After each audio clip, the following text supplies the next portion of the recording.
You've murdered their young and prevented their escape. I've opened the gate to The umbilical of the central tram stop. You can evacuate to the Rickenbacker from there. Well now that that's all said and done, let's go explore that cargo bay. I wasn't able to earlier because the big door for it was all broken up, but I'm sure Shodan won't mind. Do not presume to go in there, insect. And why not? Immediately. I will not abide disobedience. Oh yeah? Well, I don't care. How ironic. She says she's gonna tear out my spine, and then I just snap her spine with my sword. And of course she has a friend somewhere. Hang on, honey, I'll be there in a moment. It'll take just a second.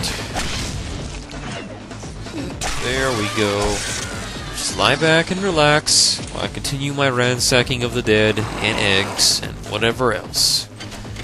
Shouldn't take that long. Gotta admit, this is like one of the first episodes that really got me pumped.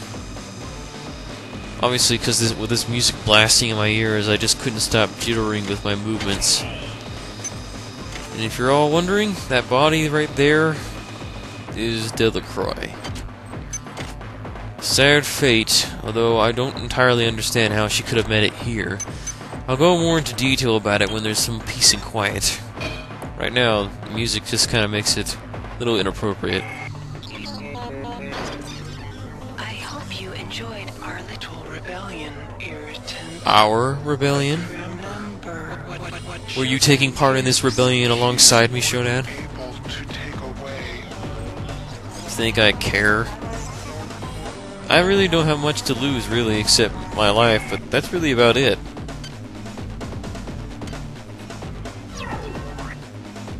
And this is where things get a little bit hectic. My task here is already done. I could have just left, but that just wouldn't be me, would it? Now this is what surprised me. As soon as that security alarm set off, 2 rumblers spawned. I wasn't expecting that at all, but instead of running away, I decided to take advantage of the situation. Just for you guys. Of course, you can expect that I was a little panicked because I was moving all over the place and I was trying to think of a way to get rid of that camera before it spawned any more enemies. I mean, it's one thing to have 2 rumblers. What were there, like 4?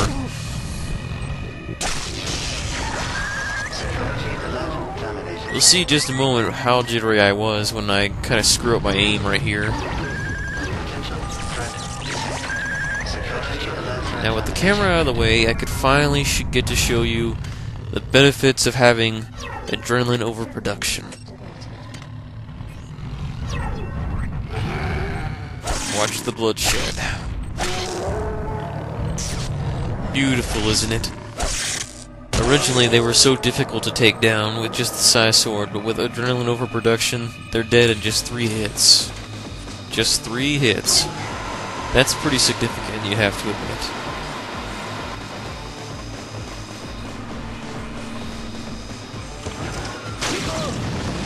Blast turrets, they're more annoying rather than threatening. I mean, they're powerful, but they normally just take down a little bit of your health and block your view and all that shit. And there was an odd glitch here. For some reason, that cyborg midwife was able to toss me a distance away back into shooting range. It didn't make any sense to me, but it made it extremely difficult to get close to her. And since my adrenaline was kind of pumping at this point, I was like unable to concentrate and actually move around strategically. Luckily, I was able to take care of her. And then a cyborg assassin shows up. What are the odds? Seriously, what are the odds?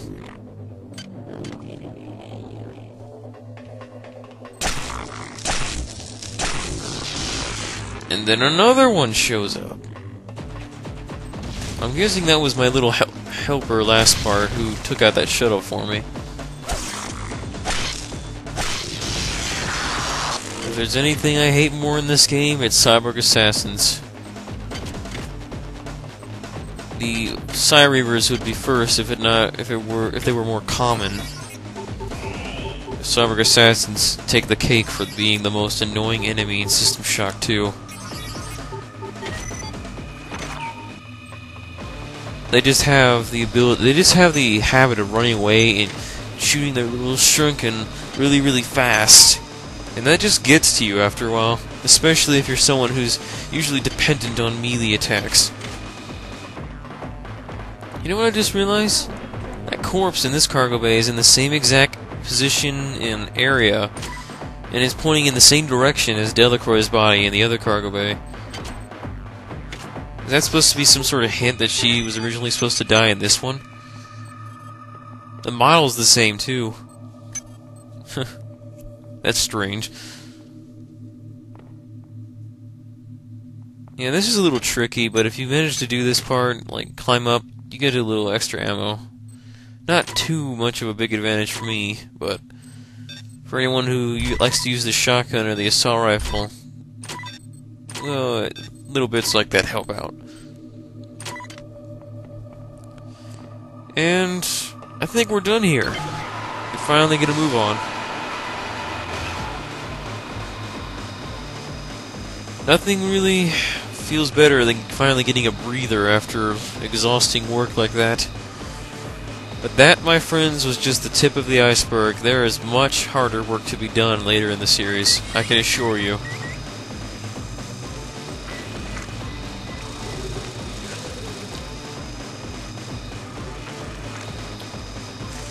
My main goal at this point was getting full strength so that I could wield the heavy armor. The problem later in the game is that recharge stations are much more rare.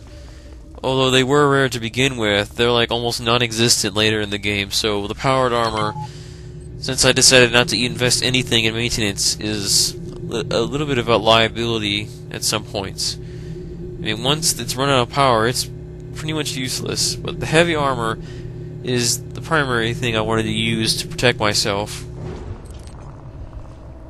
And of course, just when you think things are going to go your way and you can finally get off the ship, Our will creates a wall to Krenchkin pulls out his little trick here. Come and meet us on the bridge of the Long Road. let us discuss your future. In a minute, Krenchkin. I'm copying Shepard Reborn's technique of luring the spider right here so the turrets can kill it. Just a little moment. But this is a good example of how resistant the spider is. Those are 2 laser turrets. Those things are normally capable of taking us out in like 1 or 2, 3 shots. But that thing is able to last against both of them for a good 10 seconds. If you're curious about what this is one of those Psi walls. You can use that kind of power when you access Tier 5 powers. I never get to use it in this run, but I might get to demonstrate it at some point. Now then, let's listen to that log we got off Delacroix. They've got me now, and Shodan has abandoned me. I'm not surprised. I've discovered her plans for the faster-than-light drives. Her will is only nothing but her imagination. If she gains access to the...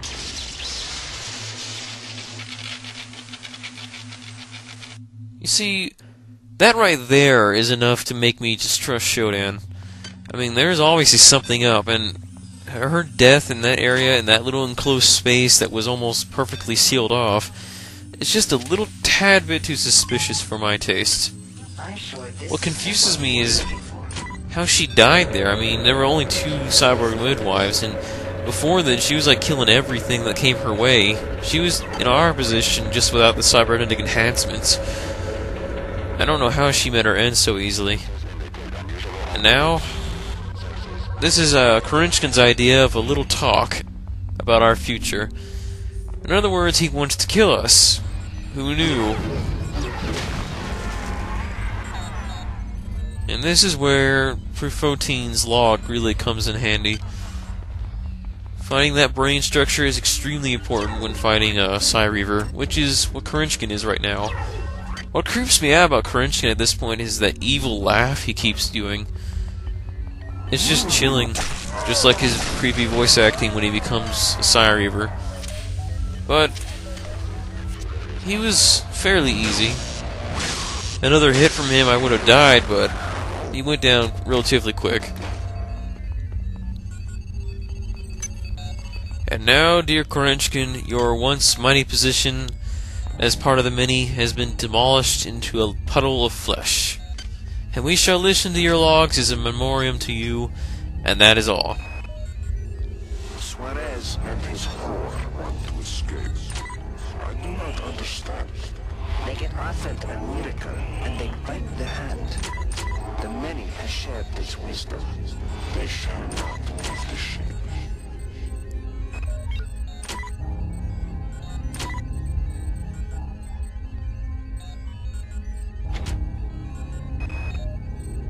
The glorious transformation is over. I am one of the many. I imprint my thoughts on this device as a record of history. We began this journey as pilgrims of commerce, And we now continue it as pilgrims of grace. I believed in money. What do you know? And now I believe in the joy of the mass. Diego cannot be trusted. Trusted, so I must claim the ship for the many. It shall be our vessel of Salvation. spreading our message and our flesh. You see, right there, pretty much Korinskin admits the original purpose of this whole mission. It wasn't for, exploring new worlds, just like in Star Trek. No, it was all for money and glory, making himself this really popular figure. Diego might have had a similar agenda in that being the narcissist that he is, he wanted to glorify his image by being the person who's keeping an eye on Korinskin. I know it sounds a bit confusing, but I think both of these guys had some sort of selfish agenda to either gain glory or money or whatever for their corporations. And I suppose it would have worked if the many hadn't got involved.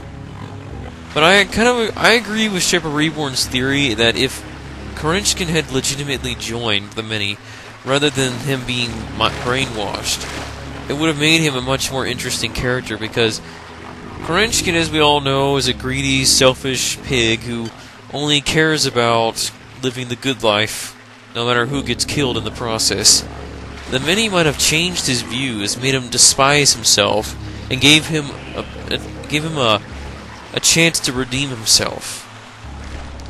That right there kind of emphasizes that he may become a changed man, but then again, our little talk with him kind of takes that whole theory out of proportion, because he tried to deliberately kill us, but then again, he might have just been ordered by the many. But that evil laugh doesn't convince anybody, especially not me. But he's dead now, so I guess it won't matter. Diego, I'm still not sure what happened to him, but we'll soon find out when we get on the Rickenbacker. Yes, everybody, the hardest part is only just begun. How grand. But first, as soon as we get to the umbilical cord area and grab those cyber modules from Shodan, I'm going to make a quick pit stop. You are a remarkable example of a pathetic species. That's so like her. She combines a compliment with an insult. I mean, it's odd. It's kind of strange to say that. I'm not sure whether to hate her for it or to be thankful. I feel a combination of both. But then again, it goes along with her dominating stature, so I can't really argue. Bye-bye, standard armor. Hello, heavy armor. And now that we're all set and ready, let's get to the Rickenbacker. Unfortunately, guys, this is the end of episode 21. I'll be seeing you soon in episode 22. Stick around for a preview if you wish, and that's all, guys. Be seeing you soon.